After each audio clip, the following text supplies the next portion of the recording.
E estamos começando uma semana extremamente importante para o Bitcoin e para os mercados. É disso que nós vamos falar nesse vídeo. Vamos atualizar a análise gráfica do Bitcoin, vamos comentar sobre esses eventos macroeconômicos que podem mudar tudo de uma hora para outra. Também vamos atualizar a análise de sentimento do Bitcoin. Então vamos lá, mas antes de continuar, não deixe de se inscrever aqui no canal Criptográfico, ativar o sininho para receber as notificações, deixar o like para dar aquela força, deixar o seu comentário aí embaixo e também seguir o nosso canal no Telegram. Então, começando aqui pelo gráfico do Bitcoin, galera. O Bitcoin continua naquele impasse que ele já estava nos últimos dias, tá?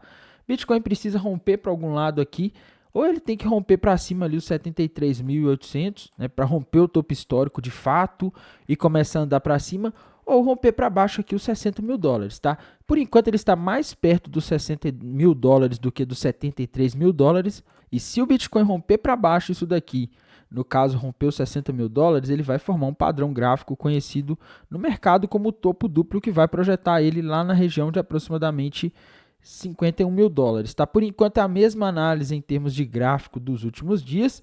Em termos de gráfico de uma hora aqui, se forçar, dá para dizer que ele fez um fundo duplo aqui com alvo lá nos 67 mil dólares, mas o mercado está bem parado, tá? O mercado está andando de lado nos últimos dias, está um mercado bem difícil de você utilizar a análise gráfica, tá? Na minha visão, o mais importante aqui agora é observar se o Bitcoin vai romper algum desses dois pontos.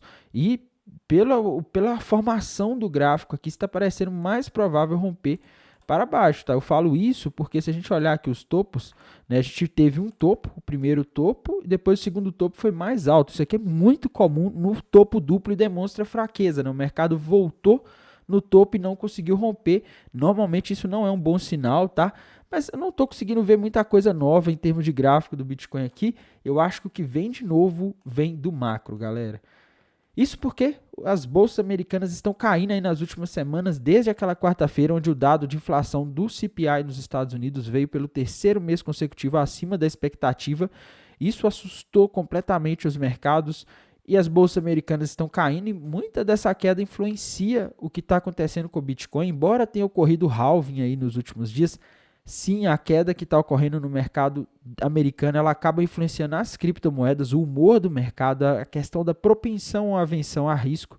E nessa semana tem um evento que pode mexer com a aversão ou propensão a risco dos investidores, que é na sexta-feira, tá? Sexta-feira, dia 26 de abril, vai ser divulgado o núcleo do índice de preços ao consumidor lá dos Estados Unidos, núcleo do PCI, né? E galera, esse dado de inflação aqui, ele é o favorito do Fed, tá? Então, o mercado está de olho, a expectativa é 0,3 e a semana basicamente se resume à ansiedade em cima desse dado. Tá? A gente vai ter muita coisa. Amanhã, na segunda-feira, não temos dados macroeconômicos, tá? Temos balanços importantes, mas a gente vai ter o PMI industrial na terça-feira, extremamente importante, PMI do setor de serviços. Esses dados aqui são valiosíssimos para o mercado ver a temperatura da economia, venda de casas novas. Quinta-feira, revisão do PIB trimestral dos Estados Unidos do primeiro trimestre, isso aqui é extremamente importante, pedidos iniciais de seguro-desemprego, e na sexta-feira, o dado mais aguardado do mês, tá? Então, o mercado vai estar todo olhando para isso daqui, e temos que falar também dos balanços, né? Esses balanços podem mexer com os mercados, porque nessa semana começa os balanços das Big Techs, aquelas que impactam muito o mercado, né? A gente vai ter Tesla, a gente vai ter, deixa eu ver aqui, enfim, tem várias, tá? A lista aqui é bem grande, mas enfim, é a semana onde a gente vai ter aqui Microsoft, tá? Alphabet, que é a Google. Então, assim, meus amigos, a semana ela tende a ser uma semana volátil, tá? Geralmente, quando sai balanço de Tesla, de Microsoft, entre outras aí dessas grandes empresas, entre as 10 maiores ali que compõem o SP500, é comum a gente ter volatilidade, tá? O que eu quero dizer é o seguinte, se o balanço agrada, puxa todos os mercados, até mesmo o Bitcoin muitas vezes costuma acompanhar o mercado quando sai algum desses balanços, então tem que ficar de olho aqui, tá? No geral, os balanços estão vindo todos aí nos últimos dias acima da expectativa, tal, que mostra que a economia dos Estados Unidos está forte. Esse tipo de sinalização nesse momento não é muito positiva. Aqui na análise de sentimento nós temos mais do mesmo, tá? Quando a gente olha aqui para os indicadores de sentimento, o Open Interest segue baixo, tá? Desde aquela queda ali daquele dia em que ocorreu o primeiro ataque ali, né? O segundo, na verdade, quando o Irã fez a retaliação contra Israel naquele sábado, o mercado liquidou muita gente, o pessoal não está voltando, pelo menos na Binance Futures, que é a corretora aí que tem a maior parte de negociação, um dos maiores volumes de negociação, eu acho que só a CME que passa, tá? Mas enfim, o Open Interest caiu muito lá. Isso mostra que o pessoal está com medo. Tá? O pessoal não está abrindo posição e geralmente quando o pessoal não abre posição, o mercado tende a ficar igual está nos últimos dias. Tá? O Bitcoin está parado aí nos 65 mil dólares. Às vezes vai lá nos 60, quando acontece alguma coisa, às vezes vai lá nos 66, mas fica nisso, né? Por quê? Porque o pessoal não está abrindo posição. Se as pessoas não abrem posição, não tem liquidez para nenhum dos lados, as baleias acabam não movendo o mercado, tá? Então essa é a situação que a gente tem aí.